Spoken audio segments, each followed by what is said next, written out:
Listen, bro, I know we used to mess with the same young lady, but I haven't spoken with her in years, man. I don't got no problem with you. I'm just trying to do my time and go home, bro. No, he didn't. As humble as I was, and I sit there and try to talk it out with him, and he sit there and embarrass me and talk crazy to me in front of everybody. Nah, I gotta get my get back. But I'm saying, man, I done told my kids, my girl, my family that I wasn't gonna catch no more write-ups. Man, I don't know what to do. I forget all that, man. As much as I want to, I can't let that ride, man. First thing in the morning, dude's gonna get the bitch. Remember me? You was talking all that stuff yesterday. You was real tough yesterday, huh? Square up now. Square up now.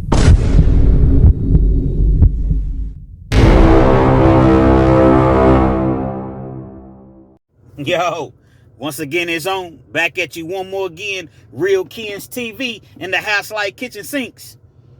You know, I think we've all heard the saying, never judge a book by its cover. And to be honest, I feel as though most people are guilty of judging a book by its cover at some point in their lives. So, with that being said, I'm going to bring you all not one, but two stories of judging a book by its cover. The first story is about a guy named Black that I was locked up with in the penitentiary. The second story is about a youngster who decided he didn't want to respect people. He decided that I don't respect my elders in prison. Oh, but how soon shall he learn? Now, getting back to the first story, Black, I've told this story before, but it was several months ago, and I didn't really have that many subscribers then, didn't get that many views. So if you all have already heard this story, relax, sit back, chill, just ride with me, you know, because I'm telling the story in a different light and a different way, but it's still ultimately the same results. Black was an individual, he was out of Louisville, Kentucky, probably about 5'10", 5'11", you know, that's my favorite height to say people are. He was extremely dark-skinned dude. I guess that's how he got the name Black. Probably weighed about 180, 185 pounds. Cut up dude. He wasn't real cut up, but he like worked out all the time. Push-ups, pull-ups, dips. So, you know, he pretty much stayed in shape. He had locks, came down to about his shoulders. So, you know, he was like a real laid-back dude. Didn't bother anybody or what have you. But people knew, man, Black's not to be fooled with. See, Black had a reputation on the streets. You know, he toted them things with him, you know. It's YouTube, so I can't exactly say what I want to say, but I'm quite sure you all can put two and two together. He toted them things, man, you know, in the streets. Wasn't going around robbing people, wasn't going around shooting people or nothing like that, but if you brought it to him, it was definitely going to be an issue. So, something that happened on the streets, I don't remember exactly what his crime was, but I believe it was an assault charge or something like that. So, you know, Black was incarcerated. I believe he had like 8 years. And every time it was time for him to go home, he goes to see the parole board. Come back and see us in 6 months. Come back and see us in 9 months. Because he would have like prison write-ups. And, you know, being that he had a violent history, it was very difficult for him to make parole. Well, it got to the point to where, you know, his girl and his kids, they were all getting frustrated because he kept telling them that he was coming home. But every time he would go up for parole, they would give him a setback, which means, like I said, you're not going home today, come back in 6 months, 9 months, or what have you, and we'll think about letting you go. Now, Black was getting very, very frustrated, but he also understood, like, you know what? I got to change my ways. I got to, you know, stop getting these write-ups, getting in these fights, cussing these COs out or whatever. I'm going to end up doing this 8 years, day for day, which means I'm going to do every day of this 8 years opposed to getting your good time, earning good time that they offer in prison. So, like I said, Black was pretty laid back, man. He was just chill. One particular day, I don't know what the issue was. I see him and another dude, and you could clearly tell that there was friction. There was confrontation going on. Now, Black was just chilling. He wasn't really, you know, he was just kind of just chilling. It was in the chow hall line.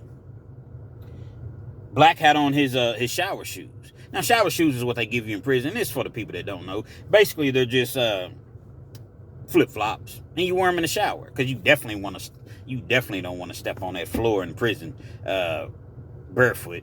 All type of dead babies swimming around on the floors, and I'm sure you catch my drift. So you never want to get in the shower without shower shoes. Just a little food for thought.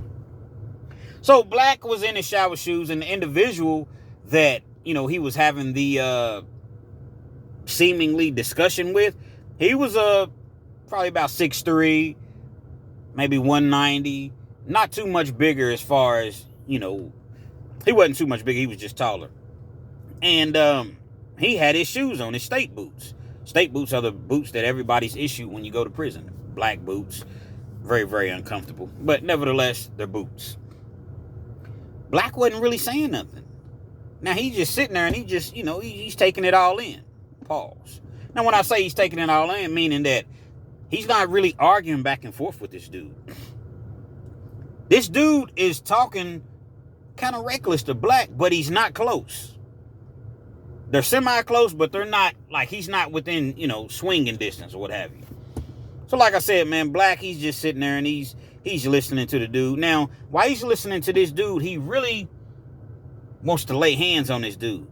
But there's a couple problems. First of all, he's promised his kids. He's promised his, his wife or his girl, what have you, his family. I'm going to do better. I can't continue to get these write-ups. So I'm going to have to humble myself, even though it's not my fault. And I'm speaking in terms of, if I was Black. I'm going to have to humble myself, because if I go on and dust this dude off, man, ain't no telling, man, I'll mess around and catch additional, time onto my sentence. Plus, like I said, I don't have my shower shoes on, man. This dude, so he's sitting there and he's listening or whatever, and the dude's just talking crazy. You don't like it, he's pointing or whatever, but again, he's not in Black's face. You don't like it, we can get it right now. Matter of fact, what's up, man? Square up. Square up, man. Now, square up, for you all that don't know, Urban Dictionary, it just basically means put your hands up, man. Let's throw them. So you square off, you square up or whatever. Put your hands up. Square up.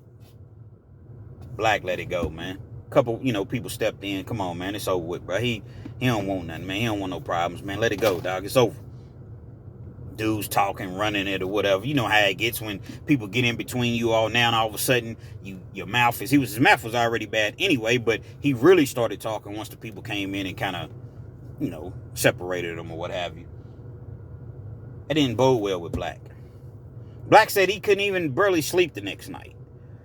Or later on that night. He's laying there and he's pondering, man, like, man, I'm just gonna let this go. Dude punked me out, man. Even though I don't think he got punked out, but I'm just saying that's just the way that, people probably would view it. Man, dude punked Black out, man. Pointed at him, told him square up, told him he wanted him. Black didn't want him. So these are the things that was on Black's mind as he tried to sleep that night, and he really couldn't get any sleep. Next morning comes, Black goes to chow. Now, chow in prison is relatively early, like 5:30 a.m., 5:45, somewhere right around in there. That's breakfast. Black gets up. His mind's made up. He got his state boots on. He ready for war, man. He been in his room doing push-ups. As I mentioned, he was always a guy that worked out all the time anyway, stayed in shape. He's doing push-ups. He's doing dips. He's pumped. He comes out. He gets in the chow hall line. He gets his chow, eats his food or what have you. Matter of fact, he don't even eat all of his food. He eats some of his food, whatever he wanted. Then he went back to the table and just sit there. Well, as he's sitting there, the dude that he got into it with the previous day was in the chow hall line. And what was so ironic about that situation, he didn't have his state boots on at this particular moment. At this particular time, he had his shower shoes on. Now, it didn't make a difference to Black, because Black was already determined it doesn't matter what he got on. It just added fuel to the fire. It just added, okay, now the roles have reversed. But had he had on his state boots, it really wasn't going to make a difference, because Black was still determined to avenge this guy talking crazy to him and embarrassing him in his mind in front of everybody else. Black sitting at the table. He dumps out, the rest of his food or whatever, because he gives some of his food away, but some of his food, I guess everybody didn't want it or whatever, so he dumps his food out in the garbage can. Now, mind you, the prison trays are probably a good 2.5, 3 inches thick. Pause. So they're seemingly a weapon. Like I said, he goes to the garbage can, whatever's remaining on his tray, dumps it out. Starts to walk towards the front of the line. The dude's probably in like about the middle of the line. Didn't say nothing to nobody. He walks up, comes up behind the dude with that tray. So I'm going to grab his book right here, right? I'm going to grab his, Who is Fleece Johnson book that can be purchased on Amazon. Go check it out. Very good book.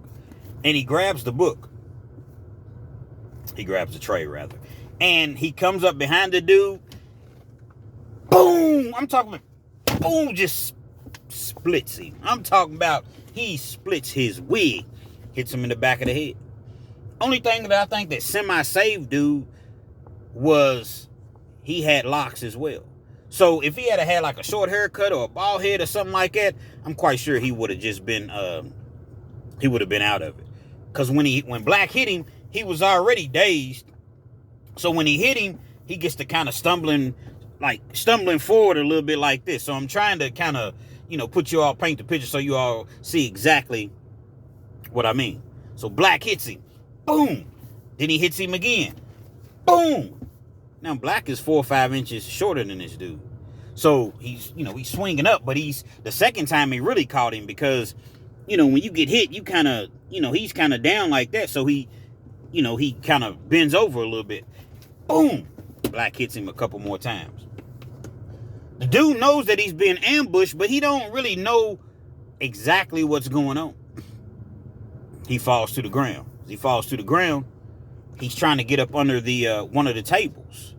He's trying to protect himself, take guard, and he's covering himself up, like this. And every time Black's just hitting him. Boom. Boom. I'm talking about, man, he's wearing him out with this tray. It was to the point to where Black wasn't even hitting him in his head. Just wherever he could hit him at. His knees, his elbows, his arms, his stomach, wherever. He just swinging the tray. Boom. So dude gets up under the table. Weighs 6'3", 6'4". So, parts of his body is still hanging out from under the table. So Black's still hitting him.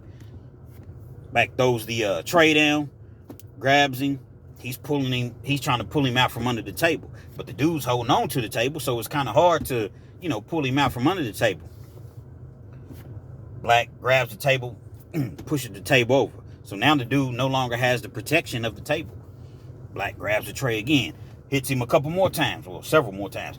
Boom! Square up! Ain't that what you told me yesterday, bitch? Square up! Boom! Every time he swung at him, every time he hit him, you would just hear square up. Square up!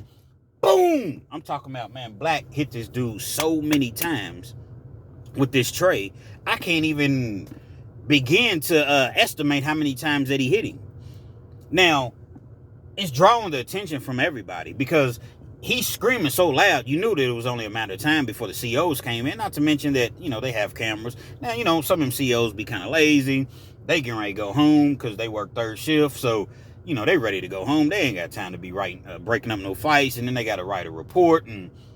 But this situation, it was unavoidable.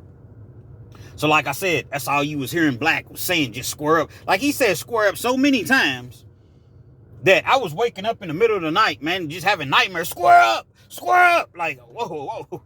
What's going on? Like, he was just every time. You know what? I might make some t-shirts too to say square up, man. You know what? T-shirts coming soon. But nevertheless, the police end up coming in. Now, when the police come in, they carry big canisters of pepper spray. I'm talking about that's bear spray, and they love to spray you. Now, we was just at a facility to where the officers, they really weren't that bad, So they came in, they told Black to put the tray down or whatever. Black puts the tray down. Now, the officer act like he was still gonna spray Black. And Black told him, hey, man, you spray me with that pepper spray, I'm gonna beat your ass. Why did he do it? He sprays him anyway. But when he sprays Black, Black sees it coming, so he kind of covers himself up or whatever, but you can't really, cover yourself from pepper spray or whatever. So he sprays him. Black's still coming forward. They end up tasing him or whatever. It didn't even matter. Black got his hands on the officer. But when he got his hands on the officer, I guess, I don't know, his voice of reasoning came over him. So instead of just whooping the officer, he just kind of grabbed him and kind of just shoved him to the side a little bit. Nothing major. But at the same time, you still put your hands on a correctional officer, staff. Really could have got in big trouble for that. The other officers, like I said, they were there. They were able to get Black calmed down, but he was so hyped, He done got pepper sprayed. They done shot him with the, you know what I'm saying? So he's like, he just pulls him right out of, like, it's crazy. Now, I've never really been tased or anything like that, so I don't know exactly how that works or whatever, but I don't know. I know that it was a very, very, how can I put it? I don't necessarily want to say gruesome scene, but put it this way. Black had a whole lot of adrenaline that particular morning. And so they finally get Black to calm down or whatever, turns around, put his hands behind his back, and they take him to the hoe. Where everybody just knows Black's going to get more time. He didn't, because the word travels. Man, Black whooped the officer. He didn't really whoop the officer. He just kind of grabbed him, jacked him up a little bit, and threw him to the side. Black goes to the hoe. The other dude that got whooped, he goes to medical. He ends up going to the hoe just as well, because in prison, if two individuals involved in a fight, even if a dude got the brakes beat off of him, you're still going to go to the hoe pending investigation. Black gets sent off to actual prison, because we weren't in a prison. Black gets sent off to an actual prison. His custody level went up. They didn't press outside charges on him, but he ended up doing, like, I want to say 6 months in the hole. It was somewhere right around in there, 6 months in the hole. Black's gone. The dude's gone. About a year and a half later, I'm at a different facility. Lo and behold, who do I run into? Black. Blizzak. That's what I called him, Blizzak. And him and I, man, we became so cool. Not because I seen him whoop a dude up under the table with the tray. It was just, he knew that I was there, and, he told me the ins and outs and the intricacies of what happened and what led up to that. And, it's just one of those things, man. Black said he felt as though the dude tried to chump him. He was telling the dude, listen, man, I don't got no problems with you, man. You see what I'm saying? It was over a woman that Black had messed with. They had both, messed with this woman over the street or on the streets, and the dude was still messing with her, and he had a problem with Black, and Black was like, man, bro, I haven't even talked to her in ages. I don't know what the issue is or whatever, but I don't got no issues with you. So Black, he was trying to reason with the dude. Dude wasn't trying to hear that. And looking back, he probably wishes that he had just left Black alone, or just listened to him and, okay, dude, I don't got no problem either, man. I just wanted to ask you or whatever so I could kind of clear my mind and get an understanding of it. But no, he decided that he wanted to talk crazy. So you want to talk, but see, Black was all about that action. Black was all about, I'm saying, I'm going to lay hands on you. As much as he didn't want to, he did what he had to do. Black and I, we ended up doing some time together, maybe about an additional 9 months. I got into trouble, got locked down, went to the hole, whatever. And Black, he didn't have that much time left at that point. I think he only had, once I got locked down, Black only had a couple months left. So, unless he got out and caught another case, Black should be at home. Now, that's the first story, as I mentioned. Second story is about a young man. And he was a guy that, I don't know, I guess he thought that rules didn't apply to him, evidently. I guess we all do, seemingly. I mean, we're in the penitentiary. Most people that are in the penitentiary are not innocent. I definitely wasn't innocent. But nevertheless, this dude, we just gonna call him Big Baby. We're gonna call him Big Baby. Because he was about 5'10". He had a big old stomach. He was kind of overweight a little bit, but it was crazy because he was real athletic. He was darker than me. He was, caramel complected. He wasn't dark, but he was caramel complected. He had the locks too, came down to close to his shoulders or whatever. He was young. He wasn't none but probably, he was a baby, 22, 23 years old. And he was just loud and he was obnoxious and he didn't respect nothing. And he would tell you, he had a saying, man, I don't respect my elders, man. You better get out of my face, man, before something happens to you. Now, this dude had a crew that ran behind him. He had a whole clique. So people genuinely liked him, but it was people from his city that, knew him and primarily fooled with him. Outside people didn't necessarily care for him too much because he was just so loud and it was as though nobody else in the dorm was asleep. He's screaming and beating on the tables or whatever. So one particular night, They were up playing dominoes. 4 people at the table playing dominoes. Now, for y'all that don't know, dominoes is one of the more popular games in prison or in the county jails. You got poker and you got dominoes. Those are the 2 main games that people play. You know, they'll play spades. You'll see some people playing, you know, chess just as well. But it's mainly poker and dominoes. Well, those prison tables, they're like, I guess they're kind of like a metal, steel, one of them. I want to say they're metal tables. Well, sometimes people, like if you got an extra blanket or something, you'll put a blanket down on the table. So like when you playing cards or you playing dominoes or whatever, you're not, you know, the dominoes and the cards are not actually hitting the table, especially the dominoes, because with those metal tables, you slam those dominoes down, you slam them bones down, it's loud. This particular night, they didn't have a blanket. I think the COs that came through and did like a little shakedown and took, because they'll come through and take like the extra towels and blankets and all of that, you know, all of those things. So people don't really like using their personal blankets and putting it on the table, because you got people, you know, their arms all over it, and you just don't want to use your personal blanket to be putting on the table to play, you know, dominoes or whatever. So they loud, man. I'm talking about they loud, and they're loud for hours. See, the youngsters, a lot of them, not all of them. I'm not speaking about all youngsters, man, because I ran across a lot of young dudes that had a lot of respect, and you could tell that very mannerable, what have you. But then you got some, like Big Baby, that just didn't give a damn, man. He didn't care. So they had been playing dominoes, and they would sleep all day, stay up all night. That was the schedule. Sleep all day, stay up all night, kick it. They eat late, everything. So it's about 2, maybe 2:30 in the morning. They still up. Every time they make a play, boom. Every time they score 20, boom. You can't play. Boom.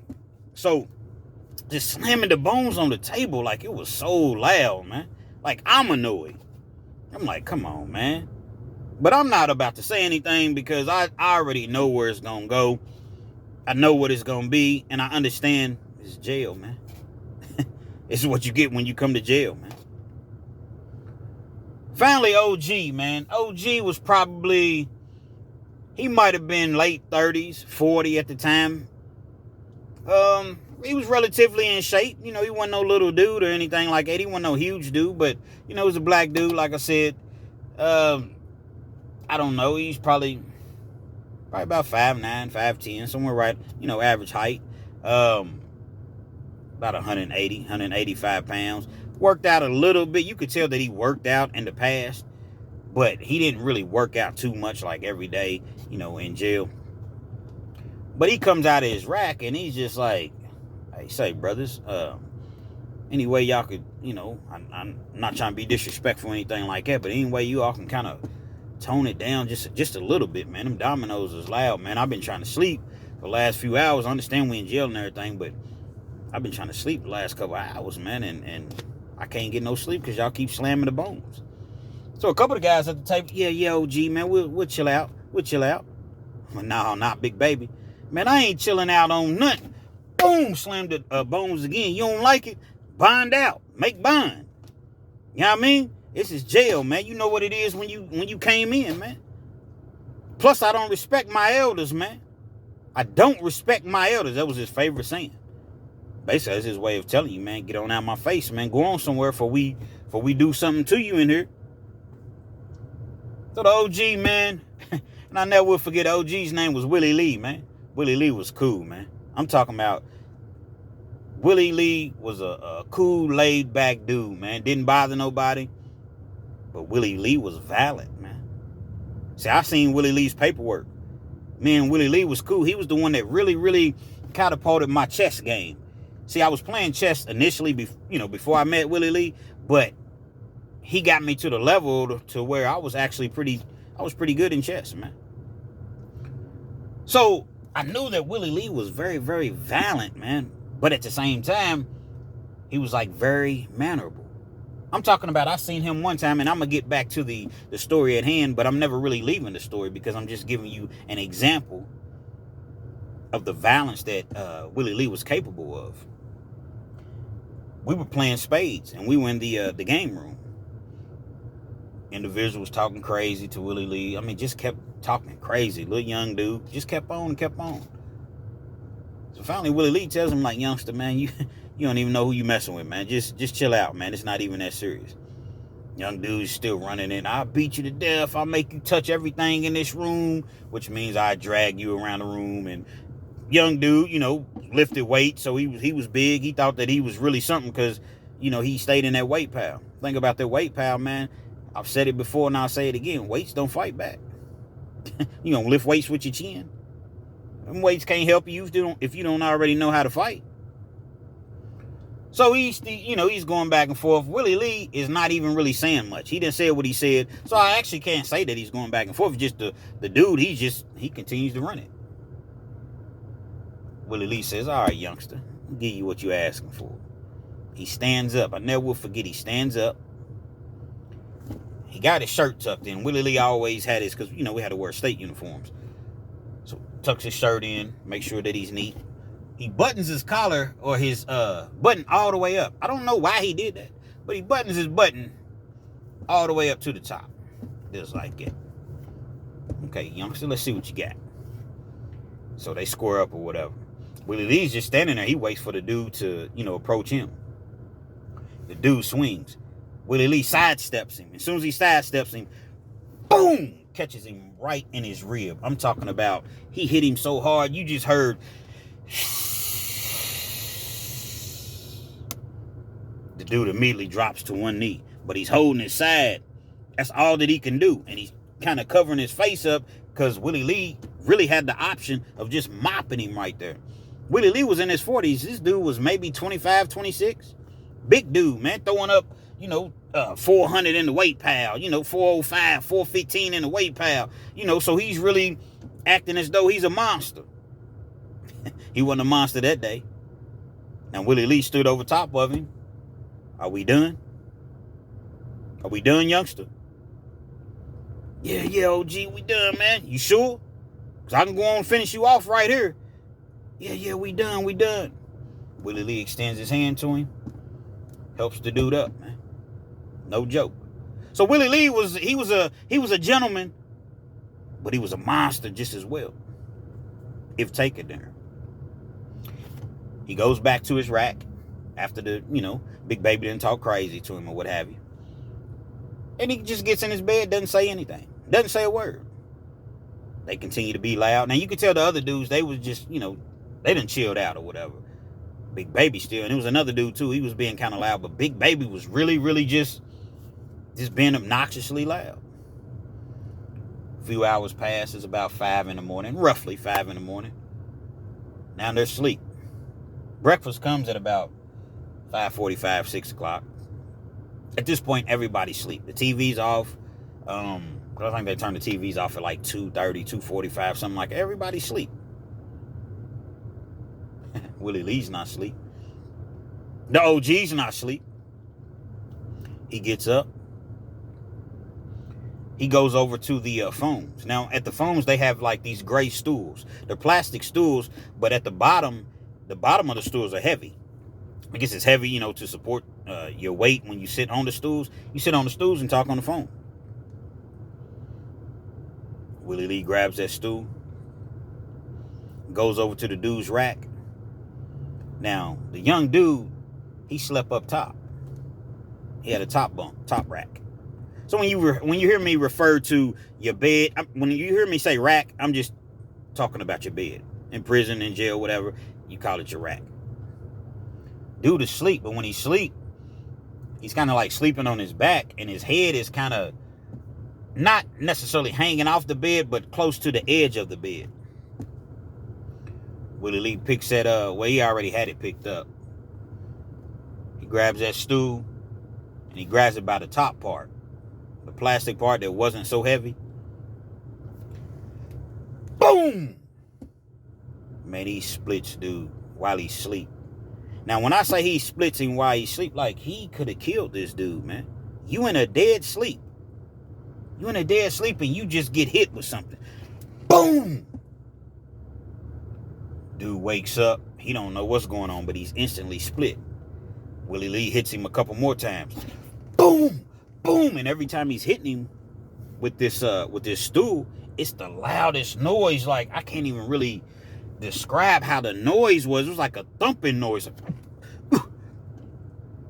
Well, he grabs him, pulls him out of the bed, pulls him out of his rack, comes to the floor. But Willie Lee don't let him fall all the way. Like, he kind of catches, like when he grabs him, he broke his fall because he had hands on him. He had grabbed him or whatever. So he didn't just fall out, just free fall. No, he grabbed him. Dude was on the ground. Willie Lee grabs the stool again, hits him. Boom, boom. Little young punk's gonna learn to respect. You don't respect your elders? So he's not really connecting in the face at this point because dude's covering up or whatever. You hear signal 7, signal 7. That means it's a fight. Immediate violence, man. You need to get here instantaneously. The COs, the squad, you know what I mean? They need to come in and break this up. There's cameras everywhere in the cell, so, the COs are going to see what's going on. Not to mention this particular jail that we were in, everything was glass. So the CO could be in his guard tower and just look up and see like, oh, man, because you got A, B, C, and D, which is upstairs, which are separate units. And then you got E, F, G, and H. Yeah. So you got, I was like, dang, is it H? So you had, 4 units upstairs, 4 units downstairs. So you can see everything that's going on if you're in the guards tower. They see Willie Lee, man, just beating the brakes off this dude. I'm talking about beating the living brakes off of him. He done threw the stool down. Now he's just kicking him and he's hitting him and he's just talking crazy to him, dog. Like, you will never forget this. You will never forget my name. I'm Willie Lee. You hear me? You will never forget Willie Lee. And he just drilling him. He's drilling, man. Willie Lee really could have killed that dude, man. I never seen that young man again, but one of the officers, they said that because they had to fly him to the University of Kentucky hospital, man. Not flying, but commute him to the University of Kentucky hospital. See, there are certain beatings that you take in prison and jail. The infirmary or medical, no, they're going to have to take you to a real life hospital. Supposedly, he had to have reconstructive surgery on his face. I don't know. I haven't seen the young man since. But an officer that I tend to believe, he ended up telling us, he was like, hey, man, we didn't even know if that boy was going to make it, man. People come in. Willie Lee turns around, puts his hands behind his back, but he already knew. So he turns around, puts his hands behind his back, and they take him on. I'm quite sure Willie Lee received some additional time for that beating that he put on that young man. Now, I just gave you all 2 instances as far as Willie Lee of times to where people judged a book by its cover. See, they looked at Willie Lee and just thought, oh, man, this old dude, what's he going to do, man? He's quiet. He don't say much. What's he going to do, man? We young. We aggressive. It's more of us. Little did they know, Willie Lee was plotting. He was pondering, probably going back and forth in his mind like, man, if I do this, then I know I'm going to go all the way out and it's going to be bad. But if I don't do it, then this type of behavior is going to continue. Willie Lee decided to do what he had to do. The same way Black decided to do what he had to do. It's so easy to look at an individual and be like, man, he ain't going to do nothing, man. Look at her. She's all little, or he's all skinny and scrawny. Man, you never know what a person is capable of. You never know what a person is thinking in their mind. I heard a dude one time tell a dude, they was going back and forth, and the dude that was the aggressor, he told the other dude, look, you don't want these hands. So the dude told him, I know you box, because the dude was a boxer. He said, I know you box, but see, the difference is you know how to box. I know how to fight. So your best bet is to just leave me alone, man, because ain't no rules over here. I don't got no rules when it comes to defending myself, when it comes to protecting myself. When somebody's trying to do me harm, I have absolutely no rules. And I feel I feel the same. I don't advocate violence or anything like that. But if somebody's trying to do me, if somebody's trying to harm me and do me, wrong, I got to do what I got to do to protect myself. Because in prison, man, you will get stomped out, man. I'm talking about dudes will be unconscious. Dudes will be knocked out already. And instead of just leaving him alone, they'll stomp you out, beat you down. Demonstrations, what they call it, they will beat you down. You can die in any fight, but in a prison fight, man, you subject to lose your life, man. Your best bet, stay out of prison, man. And you won't find yourself in these situations. But even outside of prison, man, just disrespecting people, you can get your issue out here in the streets, man. There's Willie Lees out here on the streets. There's blacks out here on the streets. See, everything ain't about prison. I'm just telling a prison story, my experience. Be humble, treat people kindly. If there is confrontation, if there is a disagreement, try your best to resolve it. People have anger issues. People are angry, man. You never know what that's ultimately going to turn to, man. Real Kens TV. Hopefully you liked the video. Feel free to comment. Definitely share. Subscribe to the channel if you're not already subscribed. And be sure to hit that post notification. So anytime I bring you this action and this heat, guess what? You're amongst the first to receive. And that's what it sounded like, man, when Black was hitting that dude with that tray. Dude definitely got his issue that day. Square up!